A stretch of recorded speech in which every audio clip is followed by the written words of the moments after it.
Viewers, আমি Parvez Ahmed, Dhaka stock market চ্যানেলে স্বাগতম।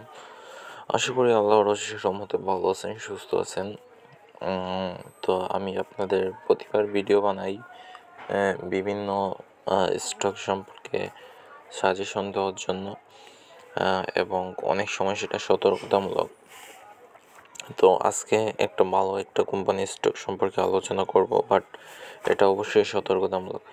দেখেন, লিনডিভিডি আমরা যদি দেখি তাহলে 12 উইক লোতে দেখতে পাচ্ছি যে নিয়ার অ্যাবাউট 870-71 কাছাকাছি লিনডিভিডি এসে কী করছে, তার সাপোর্টটা নিছে 871, এবং 12 উইক হাইতে দেখতেছি 1800, এবং তার যদি আমরা থার্ড কোয়ার্টার ইপিএস দেখি, আর্নিং পার শেয়ার, দেন দেখতেছি এই জায়গায় 400 টাকা, যে জায়গায় সম্ভবত 395 টাকাই হচ্ছে তার অ্যাসেট বিক্রির টাকা, অর্থাৎ নন বিজনেস প্রফিট যেটা, সেটা।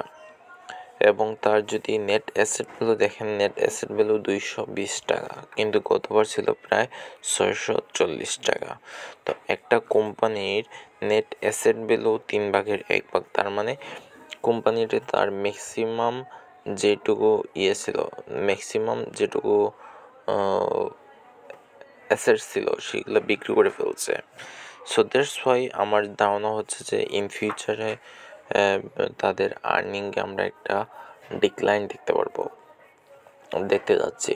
এবং যদি আর্নিংস ডিক্লাইন করে, এবং তাছাড়া নতুন একটা আমি তার আইডেন্টিফাই করলাম যে ইনস্টিটিউট হোল্ডিং 7.5% কমে গেছে, এবং সেটা পাবলিকরা রিসিভ করছে।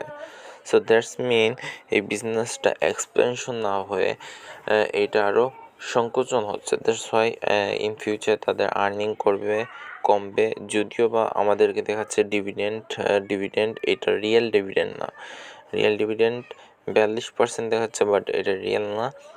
ইন ফিউচারে তাদের ডিভিডেন্ড কমে যাবে, এবং তারা হয়তো বা যেরকম 30%, 40%, 300-400% ক্যাশ দিতে পারতো, সেরকম 300-400% ক্যাশ দিতে পারবে না, হয়তো বা 150 থেকে 200 পর্যন্ত তারা 2025-26 থেকে সর্বোচ্চ 150 থেকে 200% ক্যাশ জেনারেট করতে পারবে for general share holder. So যদি জায়গায় 200%ও ধরি, তাহলে আমার এই স্টকটা নিয়ার অ্যাবাউট, যদি আমি বলি 5 থেকে 600 টাকা আসলে আমি অবাক হব না।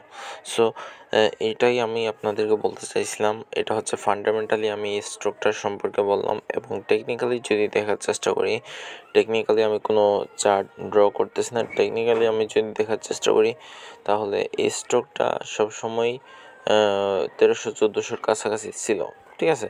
এখন মার্কেট যেহেতু রাফলি বিহেভ করতেছে, সো এখন কিছুটা খারাপ অবস্থায় আছে, এবং আমার কাছে যেটা ধারণা হচ্ছে যে মার্কেট সামনের দিকে অনেকটা নিচে আসতে যাবে। সো একটু সাবধানে থাকবেন। যদি মার্কেট ভালো থাকে তাহলে হয়তো বা তার প্রাইসটা কোনো রকম ধরে রাখবে, আর যদি খারাপ হয় তাহলে স্টকটা অবশ্যই নিচের দিকে যাওয়ার সম্ভাবনা সবচেয়ে বেশি। তো এটা আমার ব্যক্তিগত মতামত। আপনারা নতুন বিনিয়োগের ক্ষেত্রে অবশ্যই সাবধানতা অবলম্বন করবেন। আল্লাহ হাফিজ।